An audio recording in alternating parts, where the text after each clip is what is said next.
Hello, everybody, and welcome to this edition of The Leading Issue, our podcast that explores the issues confronting managers and leaders today. Today, I'm delighted to welcome Avivah Wittenberg-Cox.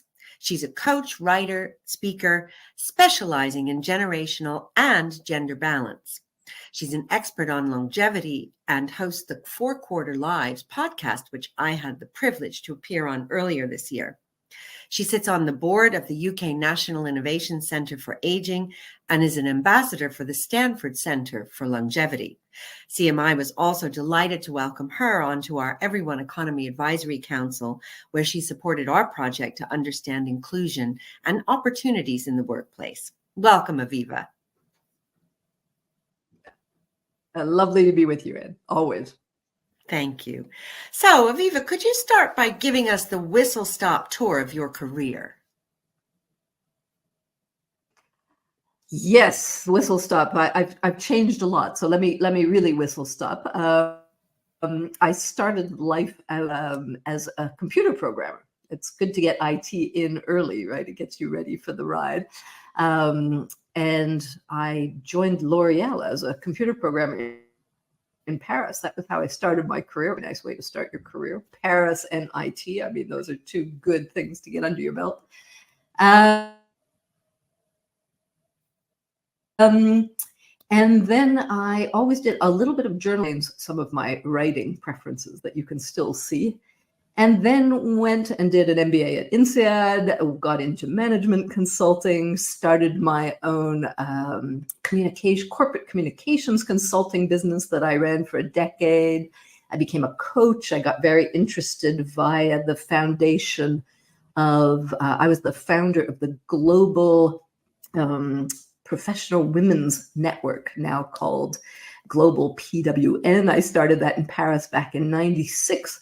And that kind of introduced me to a topic I hadn't been very aware of up till now, which was women's careers, women's leadership issues.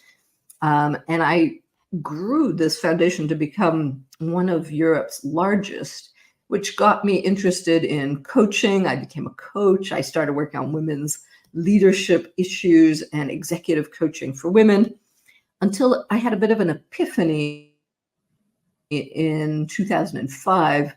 Where I suddenly realized that women really weren't the issue or the problem with gender balancing business. It was the rest of the system, the leaders, the cultures, and the systems that were existing. So I rebranded and created my current 21st to bring companies from the 20th to the 21st century while keeping them first, harnessing the power of gender balance. And we worked with leadership teams in companies in over 40 countries all over the world. Wow. During the pandemic, I got very interested in the next big demographic shift, which is, of course, balance and the whole longevity revolution, and added that onto the 21st roster. And am now doing on gender and generationally balancing companies. The two issues overlap in a lot of interesting ways, as you and I can explore. And I've also added a few side hustles, as the younger folk tell us. So I also write for Forbes and Harvard Business Review and do a few other things on the side. So that's an amazing story about your career. It took you to many different countries and places, I know. But when did you start first thinking about age in the workplace, and how did that lead to your life's 4 quarters theory? Well, I really got interested in age, like many people, during the pandemic. I was locked down in a little barn in Somerset for a couple of years, and I was pushing 60 myself. That was a birthday that was coming up. And I could see in the media, in the literature, and in the data that I was looking at, that there was this kind of massive demographic shift happening.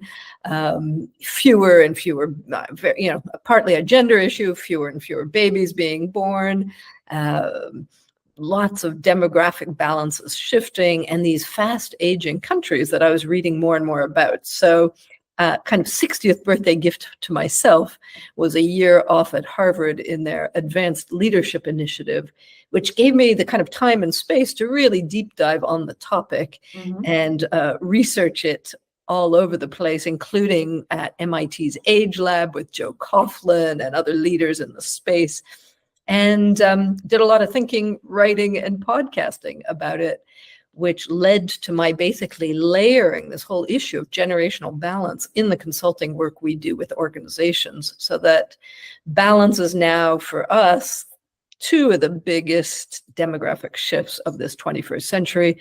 First, gender balance, and now increasingly generational balance. Mhm. Yeah. Well, you have a wonderful quote. Gender was to the 20th century what age will be to the 21st, a massive demographic and societal shift that changes everything. Do you think organizations get this? Do you think most are ready to cope with this massive change? Ready, no. Getting it, starting. Mhm. Our clients are often the same companies that were the first movers on gender 25 years ago. Very interesting to revisit how they are sometimes also now the first to think and start integrating this new reality. No, the traditional path in a lot of corporations, as you know, is anybody over 50 is kind of done unless they're really already at the top. And there's a lot of ageism in society and in the workplace that is part of the issue we're addressing. So I think there's a huge amount to do. I think it'll take quite a bit of time, but I'm encouraged by seeing the number of players or institutions like yours that are starting to put the issue on their agenda. We can't ignore it. The iceberg that's been moving at us in the data for decades. This is not like a surprising issue. Like climate change, we have seen it coming. It's just that now it's really hitting. Sure, it's getting people to actually go beyond seeing it coming and doing something about it. And one of the things that you've pioneered, a couple of things that you've pioneered. The first is the 4 quarters model. I'd love for you to just tell us a little bit about that. Yep. And the second is, and it's, I guess, linked, is your 4 career phase that you've identified that women go through and have to deal with in this rather male-geared working structure. So maybe you can tell us about both of those things. Yeah, and I can merge them a bit. So the 4-quarter idea came from reading a book that had a big impact on me that you, I'm sure, have read, called The 100-Year Life by Linda Grattan and Andrew Scott. And this was right at the beginning of my wake-up of, oh my goodness, this is bigger than we're thinking. And so I thought, okay, if we're going to live to be 100 and 50% of the children born today have that in their future, what's a simple way to explain that to people in a language they understand? And since I spent a lot of my time in the business world and the corporate world, everybody is really good on quarters. How was your first quarter? Do you have enough budget left by your third quarter? It's a metaphor that works quite well for a life. And so if we divide up our 100-year lives into 4 quarters, I think it also gives us a shorthand for the kind of major career phases and life phases that we go through. And I call Q1 the phase of grow and learn. Q2, the years from 25 to 50 are achieve. Q3 is the really new thing that's emerged thanks to our longevity, which is a newly healthy, engaged 25 years after 50, all the way to 75. And then a final quarter from 75 to 100, which I call harvesting. And Q3, I call that quarter becoming, because I think that's when many of us shift from the Q2 focus on achieving to extrinsic motivators, what was expected of us by our societies, our cultures, our companies, our couples sometimes. And sometime around 50, a lot of people discover an internal voice and an intrinsic motivation that becomes increasingly strong, that they often want to listen to, that shifts them into sometimes a very big pivot. I know you're a good example of this, Anne. Many of us are. And then what are we going to do with these new, longer lives and this wonderful potential of Q3? Mhm. And I'd suggest that these 4 quarters are somewhat gendered. Mhm. And that's where the kind of 4 phases of women's careers comes in, because Q2, when I say I shorthand that as achievement, it means what are we programmed to achieve? And I think men and women are programmed to achieve slightly different things in Q2. Men traditionally have been programmed to be breadwinners, to achieve in the world, to get success and some degree of standing. And while women have stretched to integrate those goals, I think our primary and historical program has been very much to care and to reproduce and to become mothers. Whether or not that is still true, the programming, the judgments, the weight of that still holds very true in Q2. So for many women still today, Q2 is this kind of impossible juggling act between the old programming and the new aspirations. We want to have it all. We want to and be mothers, wives, and daughters, and we want to achieve and succeed in the work world. It's kind of impossible to do that all in the time given in Q2. And so this is the promise of Q3 is, well, if we have an extra 25 years, a little bit after the kids are gone and grown, and we've ticked all our boxes in Q2, is that just a time where we will see this kind of massive arrival of very educated, high-achieving women continue into what I think will likely become their best career decades? And for men who have spent much of Q2, often working extremely hard in these very linear careers, will they have a chance to have a very different kind of career that might be a little less driven and a bit more purposeful in their Q3s? And can that be complementary across genders in both those new quarters? Yeah, I think that's a really good point you raise. And also we often overlook that actually many men want to be human too.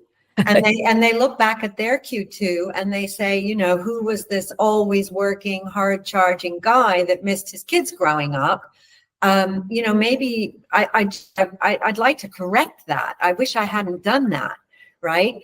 As much as women then, obviously, as you say, emerge from their Q2 feeling exhausted because they're trying to do it all and they perhaps realize that they can't. And then Q3 allows them to perhaps edit out some of those things. Maybe the kids have gone and they can redefine, maybe they're maxed out in the corporate world and they redefine things that have greater purpose. And we touched briefly on my own experience, and certainly that fits my narrative. But those are about how individuals react. What should organizations be doing to better anticipate this and create more inclusive environments for people in this situation? Well, I've written a book on 5 steps to longevity leadership, a short kind of management graphic exercise. And I think the first thing to do is to wake up to this issue and to measure its potential impact on your business and your markets. So I think companies are slowly putting this on the agenda. This is not a little issue of ageism to be added to your D&I agenda. That is not the right frame with which to introduce this. This is a massive transformational shift that's going to change your workforce and your consumers and talent and market base very fundamentally. And you have to know how fundamentally, in which countries that will impact. And so there's a lot of measurement to start. How old is your existing employee base? How generationally balanced is it? What percentage of your workforce is over 50? What percentage of your consumers are over 50? Who's your highest purchasing power consumer segments? And are you actually talking to them or ignoring them, as a lot of 50 plus Q3 people feel not very well serviced by some of their favorite brands? So there's a lot of work in just better understanding where your future business lies and who's going to help you achieve your goals. And I think we're so hardwired to think the future is in youth. and we have to connect with youth, and we have to, make sure that young people adopt our brands and products so that they will age through the life cycle with us. But increasingly, there are no youth. The youth is drying up as a segment, and the older and the 50 plus are going to become an ever greater part of the business. Mm-hmm. So measuring that, building the longevity literacy among leaders Mm-hmm. to evaluate this and understand it, and what are the adaptations that might be required, then embedding this kind of cultural shift to get out of the ageism most companies are in and make your cultures really truly longevity fluent, able to work across the 5 or 6 generations we now have, both in the workplace and our consumer base. And then you have to, the last 2 steps are to transversally run this through all of your talent management and through all of your sales and marketing. Mm-hmm. Those are the 2 flip sides of the coin, is to review basically everything you do and see if it speaks to all ages and all of these new life phases. Sure. And people do need to see themselves, and the other people need to be able, as you say, to be more open to giving Q3 people greater say and a greater proportion of their recruitment and their retention efforts, right? Because a lot of CMI's work shows that whilst there's, as you say, huge propensity to hire youth, or those in Q2, let's say Q1, Q2, Yep. very high propensity to hire across all managers, there was real reluctance to hire Q3 and Q4 people, right? Yep. And what you're saying is that's silly, because these people have huge skill sets and experiences and can be extremely valuable to organizations, and we do need to value them, not least because they're having a huge amount of the purchasing power. Absolutely. And you want those people on board in order to be able to address that consumer base. But it's just like, what we've been doing on women for the last 25 years, right? There's this whole set of biases and stereotypes about older workers, that they don't want to learn, they're tech phobic, they're not up to date on their credentialing. All of this is increasingly less true. And so there is an issue of adjusting work to older people's motivations and skills. They won't be motivated by the same thing as Q2ers. And people also often think that they want to be paid too much, that all the systems are always on constant increases over time and years. And those shapes will have to change. It may not be necessary for us to always earn increasingly more, because the reality of Q3 is you often need less money because you have less costs at later decades of your life. And so we need new models of work and flex and motivators and carrots that we haven't even started really dreaming up, because we don't know this population very well. There aren't that many organizations yet that have done the deep dive into what do Q3ers want? And they're not a homogenous group. And so we have to do as much research on Q3 that we've spent the last 50 years doing on Q2. I mean, we know exactly what 20 to 24-year-olds want, what 25 to 29-year-olds want, but we can't do that same exercise for people in their 50s, 60s, 70s, and later. Why not? Yeah, no, you're right. It's a very good point. We've looked briefly at that at CMI, and we found that actually culture is very important to these people, being able to flex their schedules to match their own health needs or other caring responsibilities they may have, whether that's children or grandchildren or partners, and continuing to be developed, right? Not being assumed, as you've said, that, oh, well, you're too old to learn anything new, more career development. Those are some of the things that have emerged out of some of the initial work that we've done at CMI. But what advice would you give to individuals who are trying to navigate this journey? What should they be doing in terms of the organizations that they're either in or wishing to join? What should they look for?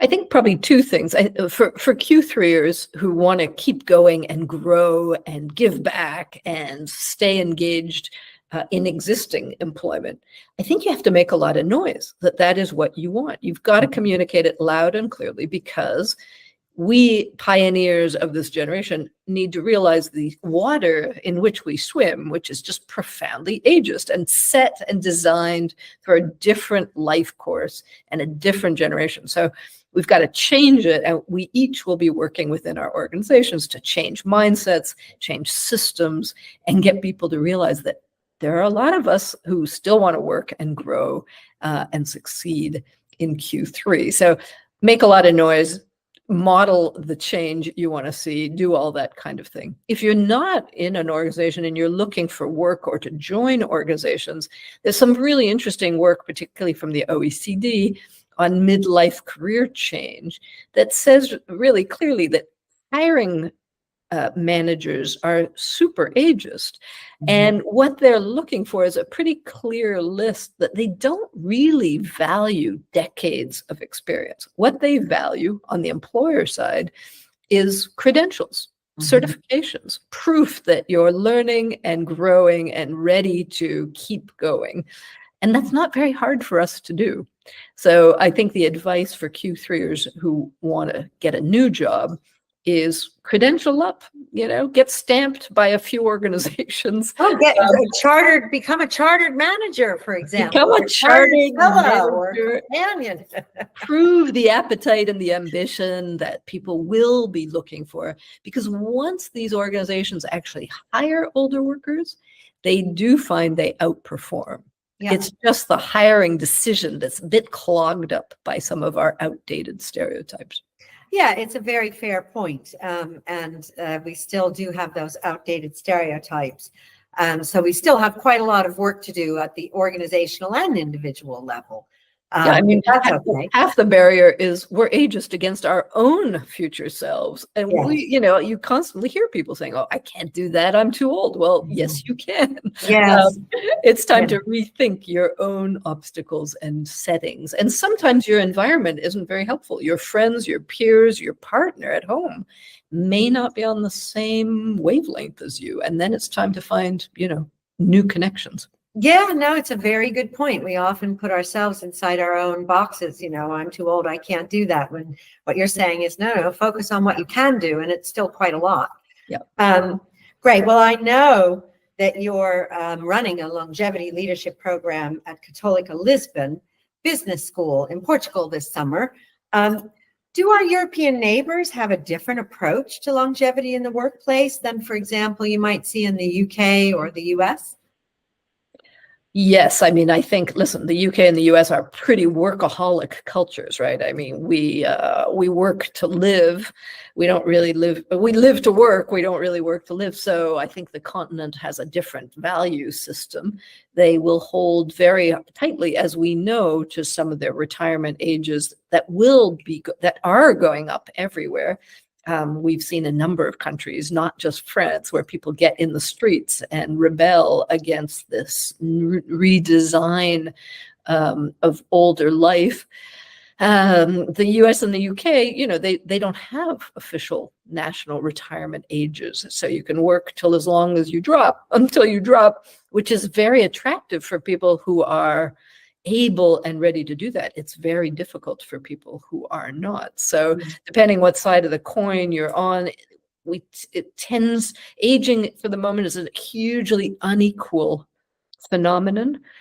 Some are doing it brilliantly and will continue brilliantly, and others will really suffer. And so it's kind of safety nets. Certainly the continent has slightly better safety nets on protecting older people. But there's a colleague of mine from my Harvard class who's working on a UN convention for the rights of older people.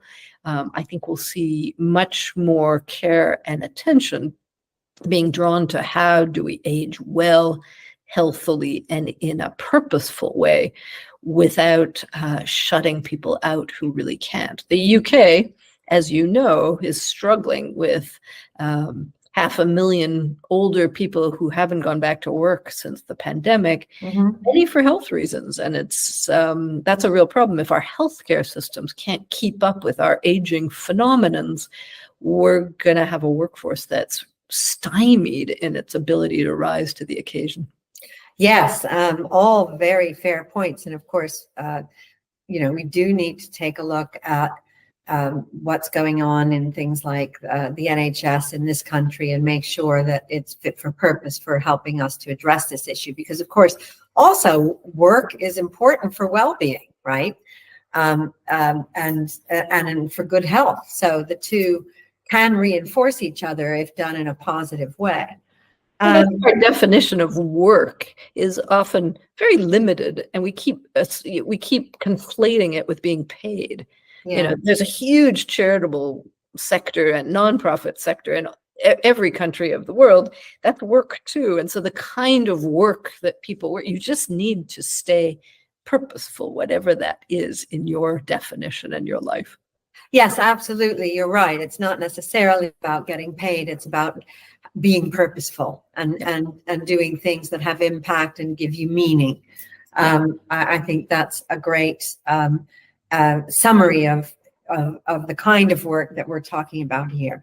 But moving on from age, I know you're also a big proponent of using scorecards when you support clients with their cultures. Tell us a little bit about that. Maybe you can give us an example of how you've seen data collection and scorecards help with cultural transformation in the organizations you advise. Well, I mean, it's really easy, right? On gender balance, we love to have what we call every manager's gender jaws on their desktop. In a little corner of their desktop is just to track what's the gender balance of their team, their division, their area of responsibility across levels and across time. And is it improving or not improving? And what's the target? And how do we define gender balance in your organization? We'll be doing exactly the same on generational balance. First, defining what's the goal in your sector, business, industry, and the market that you're operating in. What's the environment require? What would you ideally like to see and define as balance? And then you have to track it and build it. And so it's the same thing, being very data driven about recruiting, retention, development programs. One of the key issues on aging is we don't develop 50 plus employees as much as younger ones. So they kind of fall off and can't get the development they need. And then promotion data, and just keep an eye on the tracking of that thing. And then the same thing for the sales and marketing people is what's the consumer spread, and to fine tune to the same degree as we do already for Q2 is to fine tune market research and tracking of the segmentation that we will discover emerges in Q3.